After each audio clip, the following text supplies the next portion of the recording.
Hello, my dear students. How are you? I hope that you will be very fine, and I am also very fine. Today, I am going to discuss about an electric dipole. तो आज मैं electric dipole के बारे में detail से बताने जा रहा हूं दोस्तों। अब लोग बहुत अच्छे से देखिएगा। इलेक्ट्रिक डाइपोल कुछ नहीं, एक तरह का अरेंजमेंट होता है, चार्ज का अरेंजमेंट होता है। और चार्ज कैसा होना चाहिए? Equal in magnitude, opposite in nature होना चाहिए। यही चार्ज का अरेंजमेंट है। दोनों का नेचर क्या होना चाहिए? अपोजिट होना चाहिए। मैग्नीट्यूड क्या होना चाहिए? सेम होना चाहिए। आप डाइपोल को ऐसे भी दिखा सकते हैं और ऐसे भी दिखा सकते हैं।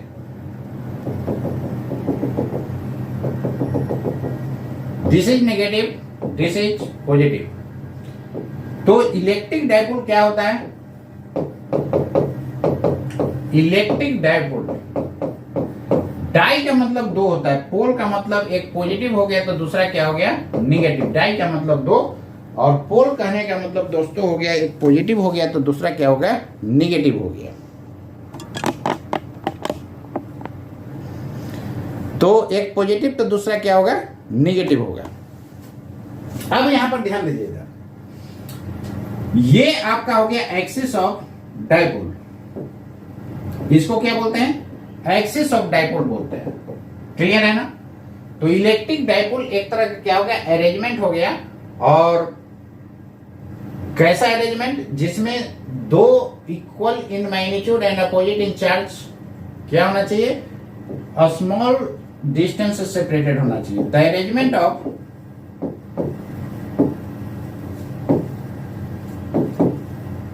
To equal and opposite charges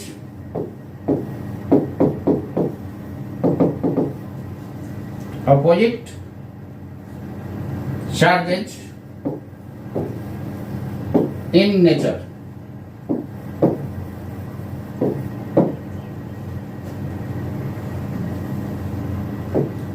separated by a small distance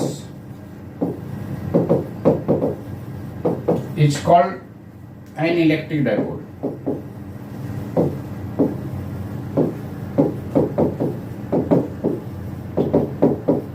यानी डिस्टेंस कैसा होना चाहिए? स्मॉल होना चाहिए। और इसको हम लोग एक्सिस ऑफ डाइपोल बोलते हैं। क्या बोलते हैं? एक्सिस ऑफ डाइपोल बोलते हैं। यही आपका डाइपोल हो गया। This is minus q, this is plus q, and this is axis of dipole.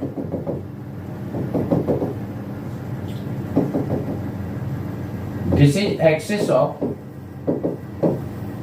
dipole.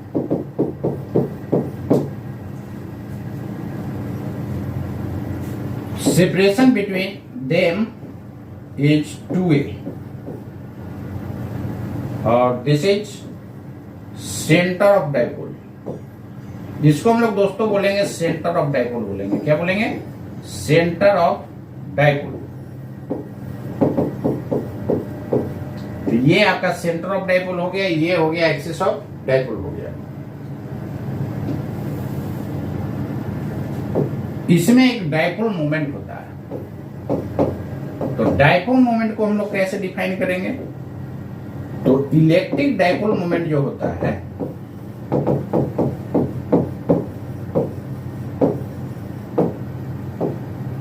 ये कैसे डिफाइन होता है?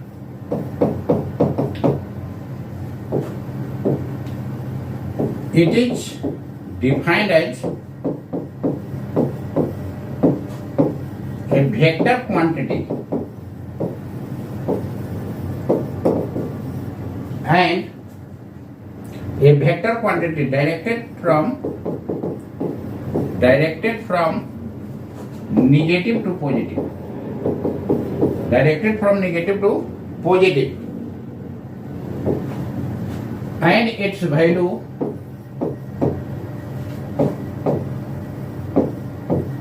is the product of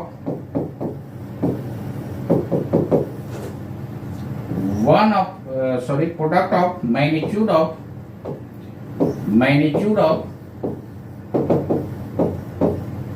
one of the charges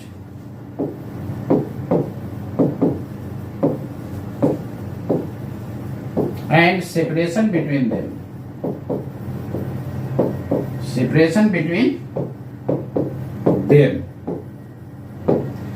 कहता है कि ये वेक्टर क्वांटिटी के फॉर्म में डिफाइन होता है और डायरेक्शन क्या होता है, फ्रॉम निगेटिव टू पॉजिटिव होता है. It's value is the product of magnitude of one of the charges and separation between them. तो यहां पर ध्यान दीजिएगा, यही डाइपोल था ना, दिस इज माइनस क्यू और this is plus Q. Direction जो होता है इलेक्ट्रिक डाइपोल मोमेंट का दोस्तों होता है निगेटिव टू पॉजिटिव होता है. और इसका मैग्नीट्यूड क्या होता है, इसका मैग्नीट्यूड जो हो जाएगा P is equal to magnitude of one of the charges. दो चार्ज है ना, तो इसका मैग्नीट्यूड Q हो गया, एंड सेपरेशन बिटवीन देम, यानी product of magnitude of charges and separation between them. यदि ये सेपरेशन D लेते हैं तो D हो जाएगा, L लेते हैं तो L हो जाएगा. यहां पर 2A मैं इसलिए लिखा हूं कि जब भी आपको हाफ लेना होगा, तो सीधे क्या कर देंगे, A/2 कर देंगे. यही सेंटर ऑफ डाइपोल हो गया. तो निश्चित रूप से सेंटर से ये डिस्टेंस कितना हो जाएगा, A हो जाएगा. क्लियर है. तो इलेक्ट्रिक डाइपोल मोमेंट जो हो गया 2AQ, डायरेक्शन कहां से कहां, फ्रॉम नेगेटिव टू पॉजिटिव. ये रहा आपका इलेक्ट्रिक डाइपोल मोमेंट. इसका यूनिट क्या लिख सकते हैं, इसका कूलम होगा, ये डिस्टेंस होता है, मीटर होगा. सिंपल है यार. इसको कूलम बोलेंगे तो इसको क्या बोलेंगे, मीटर बोलेंगे. और इसका नेचर क्या होगा, नेचर आप देख रहे हैं वेक्टर क्वांटिटी होगा. तो electric dipole moment unit coulomb metre. CGS unit देखिएगा तो क्या हो जाएगा, stat coulomb centimetre. Dimension electric dipole moment का, इलेक्ट्रोस्टैट में केवल डाइपोल मोमेंट बोला जा रहा है, मतलब इलेक्ट्रिक डाइपोल मोमेंट ही पढ़ना है. वही जब मैग्नेटिक पढ़िएगा तो वहां पढ़िएगा मैग्नेटिक डाइपोल मोमेंट, बस वहां एकदम जस्ट सिमिलर पढ़िएगा. तो कितना हो जाएगा, इसका है कूलम का IT होता है, अब मीटर का लेंथ हो गया. नेचर क्या होगा दोस्तों, अभी मैंने बताया वेक्टर क्वांटिटी होगा. तो नेचर में वेक्टर क्वांटिटी. क्लियर है. यूनिट एक बार 12th के एग्जाम में 1 मार्क्स में पूछा गया है, डाइपोल मोमेंट का, इलेक्ट्रिक डाइपोल मोमेंट का यूनिट. तो ये टोटल आप माइंड में रखेंगे. ये यहां से 1 नंबर का क्वेश्चन बनता है. आपको सीजीएस यूनिट भी पूछ सकता है, इलेक्ट्रिक डाइपोल मोमेंट का डायमेंशन भी पूछ सकता है, नेचर भी पूछ सकता है. तो 1 नंबर के लिए आप इसको माइंड में रखिएगा. चलिए नेक्स्ट देखिए. जितना मैं 12th में टिक आउट कराऊंगा उसके अंदर क्वेश्चन पूछेगा, ये 100% फिक्स है. इसलिए जितना मैं करते जा रहा हूँ, सिंगल टिक, डबल टिक, ट्रिपल टिक, उसको आप हर हाल में रेडी करते जाइए. और IIT नीट के लिए मैंने बताया था कि सिंगल स्टार से 5 स्टार तक जितना भी कोडिंग करेंगे वो आप रेडी कर लीजिएगा. आपको IIT और नीट कोई नहीं रोक सकता है. बहुत आसानी से आप उसको क्रैक कर सकते हैं. तो चलिए दोस्तों, आज आगे मैं बताने जा रहा हूं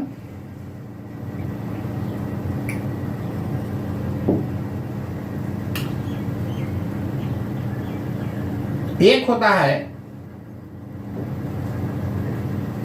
इन on position. End on position, end on position, इसी को हम लोग एक्सियल पोजीशंस बोलते हैं. Axial position. What are the axial positions, ध्यान दीजिएगा. कहता है कि all the points lying on axis of dipole, axis of dipole, axis of केवल डाइपोल बोला जाए मतलब वही इलेक्ट्रिक डाइपोल, हम लोग इलेक्ट्रोस्टैटिक में कहीं भी डाइपोल लिखेंगे तो इलेक्ट्रिक डाइपोल समझना है। Of an electric dipole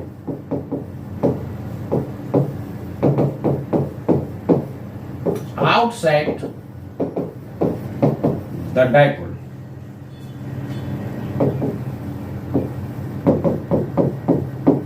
are called in-on positions।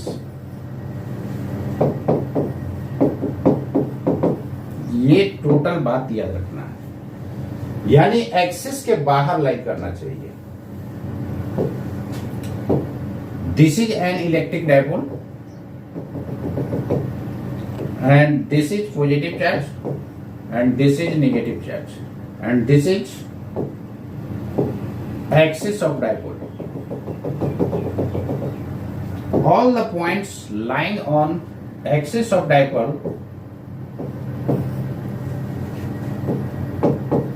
outside the dipole, inside नहीं देखना है, outside the dipole देखना है। तो यहां पर दोस्तों P Q R ETC ऐसा ऐसा बहुत सारे पॉइंट हो सकते हैं। इसको हम लोग बोलेंगे एक्सियल पोजीशंस और इन ऑन पोजीशंस। क्लियर है ना? लेकिन ओ को हम लोग एक्सियल पोजीशंस नहीं बोलेंगे। ओ हो गया और कोई पॉइंट लीजिएगा, जैसे मैं ए ले लेता हूं, बी ले लेता हूं, तो O A B ETC not in on positions.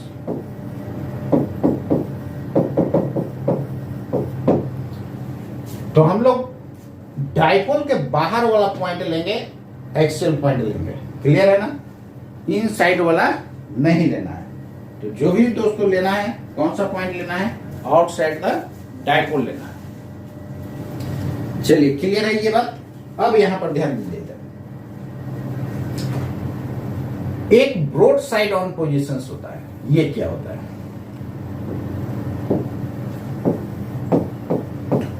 broadside positions,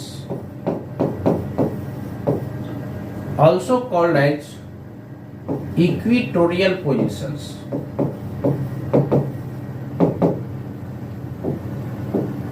clear है? आपको मैंने बताया था डिस्क के एक्सिस पर कितना फील्ड ऑफ पोटेंशियल होता है, वो IIT में आ चुका है। कितना इलेक्ट्रिक फील्ड होता है, तो कितना फील्ड एंड पोटेंशियल जो है वो IIT में पूछ चुका है। जेईई मेंस में कभी भी आप उठा करके आपको नीट में डाल देगा। इसलिए हर हाल में आप जेईई मेंस वाला क्वेश्चन जरूर कर लीजिएगा, क्योंकि कई बार नीट में जो है जेईई मेंस के कुछ क्वेश्चन को रिपीट कर दिया है। इसलिए जेईई मेंस का क्वेश्चन बैंक और नीट का क्वेश्चन बैंक आप जरूर बनाएं, यदि आपको नीट निकालना है और अच्छा स्कोर करना है तब। और जो IIT का स्टूडेंट है, IIT का जेईई मेंस और IIT एडवांस बनाना है और एक बुक बनाना है, रेफरेंस बुक, वो IERODOP का बुक आता है, उसको बनाना है। इतना आप करके जाइए IIT में, क्वेश्चन बनना ही बनना है। बाकी फालतू चीज पढ़ने का जरूरत नहीं है। बाकी दूसरे सब्जेक्ट पर आप टाइम दीजिए ना, मैथ हो गया, केमिस्ट्री हो गया।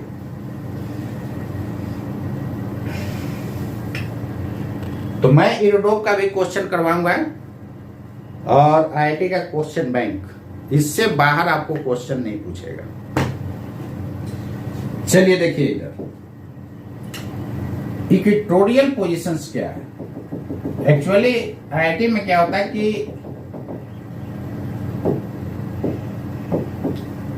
सिमिलर क्वेश्चन पूछेगा। यदि आप क्वेश्चन बैंक और ERODOP का क्वेश्चन करके जाते हैं तो उसी टाइप का सिमिलर क्वेश्चन पूछता है। यहां पर देखिए, मैक्सिमम लोग के ये दिमाग में होता है कि ये लाइन होता है। तो आपको एक बात बता दूं कि कई बार क्वेश्चन में इक्वेटोरियल प्लेन पर पूछ दिया है कि पॉइंट है, तो लोग कंफ्यूज कर गया है। यार रियल में ये लाइन नहीं होता है, ये हाइपोथेटिकल प्लेन होता है। कहां तक होता है? इंफिनाइट तक। और उस प्लेन पर दोस्तों जितना भी पॉइंट्स लाई करता है, that is called equatorial positions. तो हाइपोथेटिकल एक प्लेन कंसीडर कीजिए जो कहां से पास करता है? सेंटर से, और इस डाइपोल के परपेंडिकुलर होगा। तो इस प्लेन पर जितना भी पॉइंट्स लाई करता है दोस्तों, that is called equatorial positions.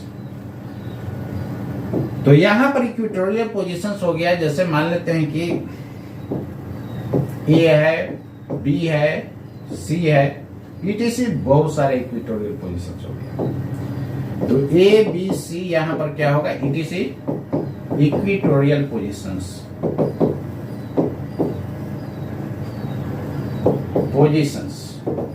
Also called as broad side on position. Clear है ना? तो इक्वेटोरियल पोजीशंस किसको कहते हैं, ये क्लियर हो गया कि डाइपोल के परपेंडिकुलर एक हाइपोथेटिकल प्लेन डालेंगे दोस्तों, उस प्लेन पर, ये प्लेन कहां तक होगा यार, इंफिनाइट तक होगा, और इस पर जितना भी पॉइंट्स लाई करता है that is called equatorial positions. लेकिन इन ऑन पोजीशन मैंने क्या बताया कि डाइपोल के एक्सिस पर जितना पॉइंट्स लाई करता है दोस्तों, वो टोटल का टोटल एक्सियल पोजीशंस कहलाता है। क्लियर है ना? अब हम लोग आगे देखेंगे कि इक्वेटोरियल पोजीशन में इलेक्ट्रिक फील्ड पोटेंशियल क्या होगा और एक्सियल पोजीशन में इलेक्ट्रिक फील्ड पोटेंशियल क्या होगा, और ये 12th के लिए काफी इंपॉर्टेंट है, और जब भी पूछता है तो 5 मार्क्स में पूछेगा। तो चलिए हम लोग देखते हैं next, calculation of electric potential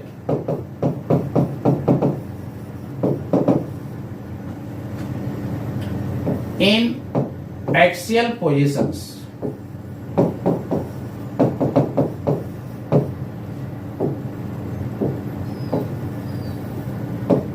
twelfth के लिए टिक कर दीजिए 1 2 3। मैंने बोला था कि जितना में टिक करेंगे, कोडिंग मेरा था सिंगल टिक, डबल टिक, ट्रिपल टिक, और जितना में टिक करेंगे ना इसके अंदर पूछेगा आपको थ्योरेटिकल क्वेश्चन, जाइएगा 12th में लगेगा, अरे यार सही में मैच कर गया। हाँ, एक बात ध्यान रखिएगा, उल्टा पुल्टा नहीं सोच लेना है। मैं बोला हूं कि जितना में टिक करेंगे ना उसके अंदर पूछेगा, ये मत समझिएगा जितना टिक किए सब पूछ देगा, ऐसा होगा फिर तो क्वेश्चन आउट हो जाएगा। आएगा वहां से तुरंत कहेगा चलो जयसिंह को पकड़ो, क्वेश्चन आउट कर दिया है। मैं ये बोल रहा हूं कि यदि 50 टिक आउट किए हैं ना तो 50 के अंदर आपको 12 पूछेगा, ये मैं बोल रहा हूं। ऐसा नहीं कि 50 पूछ देगा, तब तो जयसिंह को पकड़ के ले जाकर के जेल में बंद कर देगा यार। बात समझ रहे हैं क्या बोल रहे हैं? और सिंगल स्टार से 5 स्टार तक जितना मारेंगे क्वेश्चन हो या थ्योरी, अब नेट आईआईटी में जाइएगा मैक्सिमम क्वेश्चन आपको वहीं से मिलेगा। तो सिमिलर टाइप का क्वेश्चन मिलेगा। अब ऐसा होगा कि जितना स्टार मारे सब पूछ देगा, तो तुरंत वहां से हमारे ऊपर एफआईआर होगा, तुरंत आकर के अरेस्ट कर लेगा। मैं बोल रहा हूं कि उसके अंदर पूछेगा, ये मैं बोल रहा हूं, दोनों में फर्क है। चलिए, तो ये कोडिंग मैंने बताया था कि ये कम इंपॉर्टेंट, उससे ज्यादा ये, उसके ज्यादा ये, और ये 5 मार्क्स में जब भी पूछा जाएगा तो पूछा जाएगा 12th में, डिराइव करने के लिए पूछा जाता है। चलिए देखिएगा, देखिए शुरू में आप थोड़ा सा फिगर के बारे में लिख दीजिएगा एग्जाम में। Let us consider an electric dipole whose electric dipole moment is P, due to which we have to find electric potential at any point in on positions as shown in figure। बस इतना आपको लिख देना है। Figure के बारे में थोड़ा सा ऊपर लिख दीजिएगा, वो कोई चेक नहीं करता है, वो यार देखने में अच्छा लगने के लिए लिखा जाता है। This is electric dipole and this is negative, this is positive. This is axis of dipole, all the points lying outside the dipole on the axis will be axial position। तो आप इस P पॉइंट को axial point है, तो इस पे आपको मान लेते हैं पोटेंशियल फाइंड करना है। This is separation to A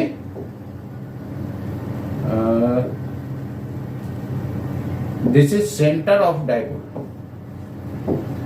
The distance between the point from center of the dipole is r. यानी कितना डिस्टेंस पर फाइंड करना है, r पे, and the electric dipole moment is p. तो ये पॉजिटिव के कारण यहां पर इलेक्ट्रिक फील्ड फाइंड कर लीजिए और नेगेटिव के कारण इलेक्ट्रिक फील्ड फाइंड कर लीजिए। तो भाई साहब आप खुद समझिए कि ये P पॉइंट पर आपको निकालना है। दोस्तों ये समझिए कि P पॉइंट पर निकालना है तो डिस्टेंस यहां से फाइंड करना होगा, तो r माइनस ए होगा कि नहीं बताइए, और यहां से डिस्टेंस हो जाएगा r प्लस ए। पॉइंट चार्ज के कारण पोटेंशियल ऑफ फील्ड कैसे निकालते थे, डिस्टेंस पहले निकालते थे। तो यहाँ पर दो पॉइंट चार्ज सेपरेटेड है स्मॉल सेपरेशन से, उसी को तो हम लोग डाइपोल बोल रहे हैं। ये कोई नया चीज पढ़ रहे हैं क्या, ये तो ऑलरेडी हम याद देख चुके हैं। अब चलिए इसके कारण यहाँ पोटेंशियल फाइंड कर लीजिए और माइनस के कारण फाइंड कर लीजिए और दोनों को जोड़ दीजिए, काम हो गया। तो V प्लस, थोड़ा सा 12th में लिख दीजिएगा, द इलेक्ट्रिक पोटेंशियल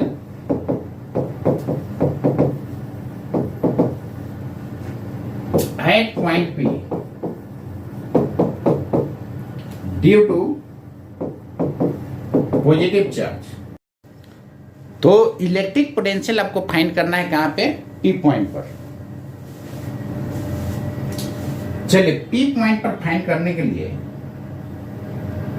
वीडियो थोड़ा सा डिस्कनेक्ट कर गया था इसलिए मैं फिर से कर रहा हूं। चलिए देखिए इधर, the electric potential at point P due to positive charge will be. तो V प्लस, चाहते तो हम एक ही लाइन में कर देते हैं, तो एक लाइन में आप कर दीजिएगा ना, तो 12th में भी एक लाइन में आपको मार्क्स दे देगा। तो ये काम नहीं करना है, थोड़ा सा उसको एक्सप्लेन कर देना है।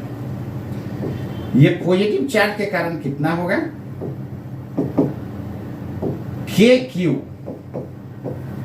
Divided by,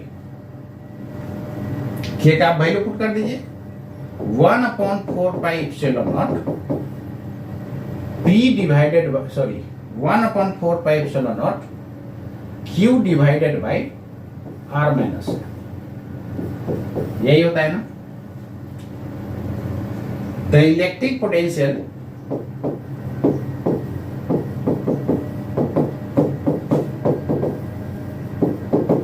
eight point P, इस P पॉइंट को कुछ और मान लीजिए, क्यों, क्योंकि यहाँ डाइपोल मोमेंट को हम P से डिनोट कर दिया तो इसको कंफ्यूज कर जाइएगा। इसको कुछ आप ले लीजिए, ये ले लीजिए ना। तो ये पॉइंट पर कितना हो जाएगा,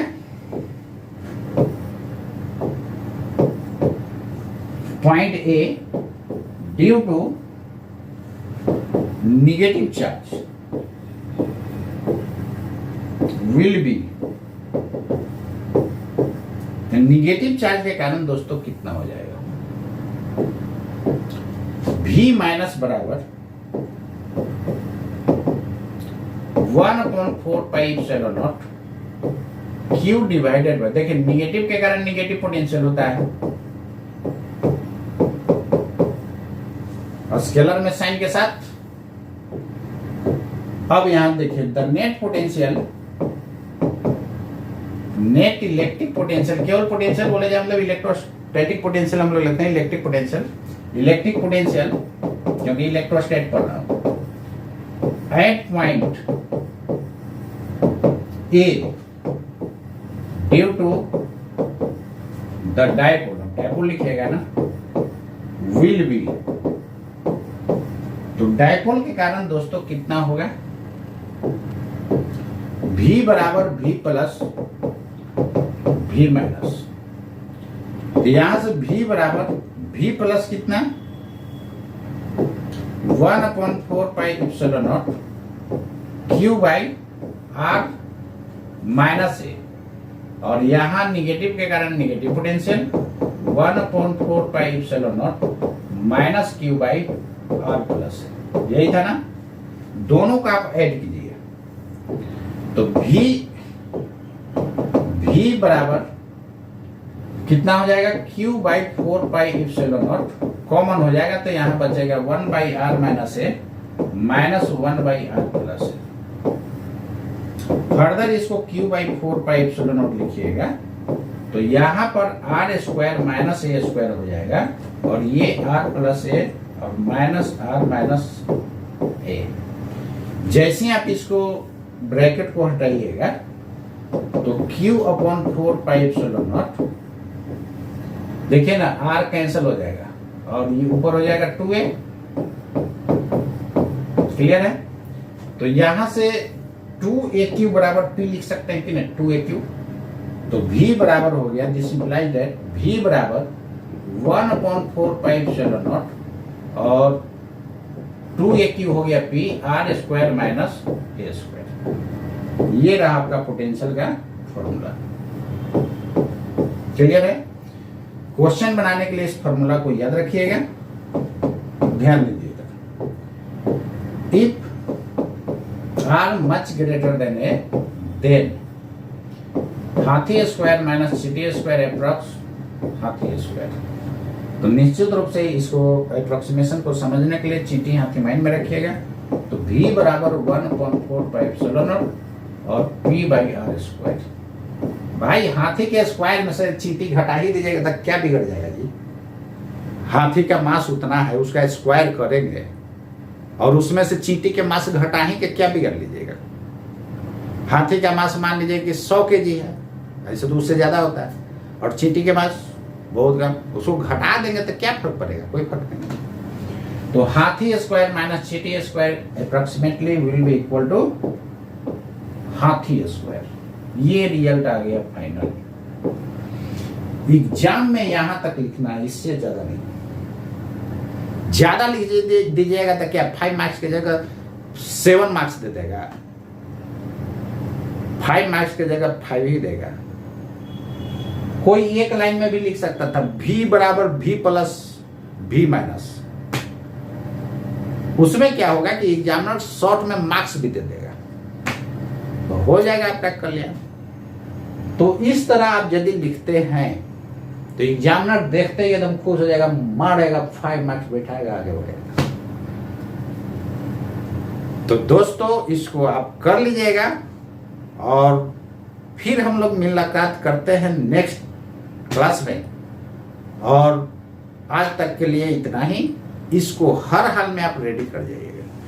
हम आपके लिए जम करके मेहनत कर रहे हैं और आप वीडियो को शेयर नहीं कर रहे हैं, ये तो चीटिंग वाली बात होगी। नहीं, तो वीडियो को जम करके शेयर कीजिए, बहुत मस्त पढ़ाएंगे यार। आप नहीं करते हैं तो मेरा मेहनत भी बेकार कर दे रहे हैं। आप शेयर कीजिए सबको, और ये डिटेल से इस तरह जो है कहीं नहीं बताया जाता है, इसलिए हर हाल में आप उसको शेयर कीजिए ताकि सबको फायदा हो। और जितना में टिक आउट करेंगे एकदम फिक्स है, उसके अंदर 12th में पूछेगा। तो ठीक है दोस्तों, आप लोग जम करके पढ़िए। सब कुछ छिन जाए दोस्तों फिर भी चिंता मत करना दोस्तों, सब कुछ छिन जाए फिर भी चिंता मत करना दोस्तों। आपकी बुद्धि और अनुभव किसी की ताकत नहीं कि छीन सके। कुदरत सबको हीरा ही बनाता है, बस जो घिसता है वही चमकता है। इसलिए अपने आप को पूरा घिसवाइए। कुदरत सबको हीरा ही बनाते हैं, जो घिसता है दोस्तों वही चमकता है। क्या बात है। तो ठीक है दोस्तों, आज के लिए इतना ही। मिलता हूं नेक्स्ट क्लास। जय हिंद, जय भारत।